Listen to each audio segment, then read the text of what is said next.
முதலமைச்சர் திரு ஸ்டாலின் அவர்கள் பேசும் பொழுது காலையிலிருந்து மாலை வரை வெறும் பொய்யை மட்டும் சொல்லிக் கொண்டிருக்கின்றார். நாம் எதுவுமே செய்யல. மத்தியில் இருக்கக்கூடிய மோடி ஐயா கோயம்புத்தூருக்கு எதுவுமே கொடுக்கல. நான் சொல்றேன் முதலமைச்சர் ஸ்டாலின் அவர்களே, நல்லா கேட்டுங்க, காது திறந்து நல்லா கேட்டு. கோயம்புத்தூரை பொறுத்தவரை சர்வதேச விமான நிலையத்துடைய விரிவாக்கம் 2550 கோடி, கோயம்புத்தூர் ரயில்வே நிலையத்துடைய மறுசீரமைப்பு 800 கோடி, போத்தனூர் சந்திப்பு ரயில்வே நிலைய மேம்பாடு 224 கோடி, கோயம்புத்தூர் இருகூர் ரயில் பாதை 38 கோடி, கரூர் கோயம்புத்தூர் பசுமை வழிச்சாலை 3500 கோடி, கோயம்புத்தூர் சிதம்பரம் சாலை அகலப்படுத்தல் 275 கோடி, கோயம்புத்தூர் கிழக்கு பைபாஸ் 750 கோடி, பெரியநாயக்கம்பாளையம் மேம்பாலம் 115 கோடி, இஎஸ்ஐ மருத்துவக் கல்லூரி மற்றும் மருத்துவமனை 580 கோடி, எம்எஸ்எம்இ தொழில்நுட்ப மையம் 162 கோடி, ஸ்மார்ட் சிட்டி திட்டம் 1000 கோடி, பிரதம மந்திரி வீடு வழங்கும் திட்டம் 573 கோடி. நான் சொல்லிக்கிட்டே போலாம்.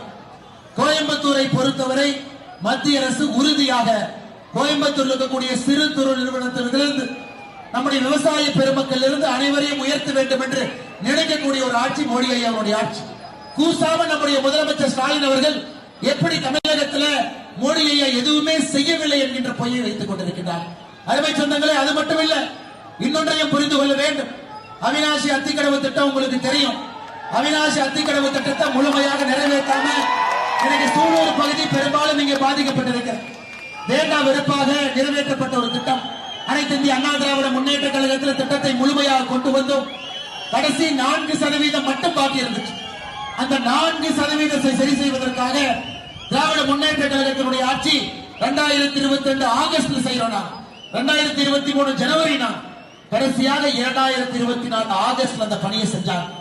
இந்த அரைகுறை வேலையின் காரணமாக சூலூர் தொகுதியில மட்டுமே எம்பராயர் பாளையத்துல, பதுவம்பள்ளியில, காடுவெட்டி பாளையத்துல 18 பகுதியில் நீர்வரத்து குறைவாக இருக்கிறது என்பது உங்களுக்கு முழுமையாக தெரியும்.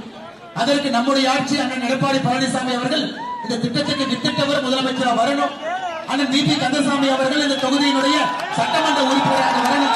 அப்பதான் விரிவுபடுத்தப்பட்ட அவிநாசி அத்திக்கடவு 2.0 அதன் அடிப்படையில நிரப்பப்படாத குளம் குட்டையிலிருந்து தண்ணீர் வரத்து குறைவாக இருக்கக்கூடிய எல்லா பகுதிக்கும் கூட இந்த திட்டத்தை நாம் முழுமைப்படுத்த முடியும். அருமை சொந்தங்களே, உங்களுக்கு தெரியும், திராவிட முன்னேற்ற கழகத்தை பொறுத்தவரை 511 தேர்தல் வாக்குறுதி கொடுத்து வந்தார்கள். 511 தேர்தல் வாக்குறுதி, முழுமையாக 70 தேர்தல் வாக்குறுதியை கூட நிறைவேற்ற முடியாத ஒரு அரசு திராவிட முன்னேற்ற கழகம் தலைமையிலான அரசு.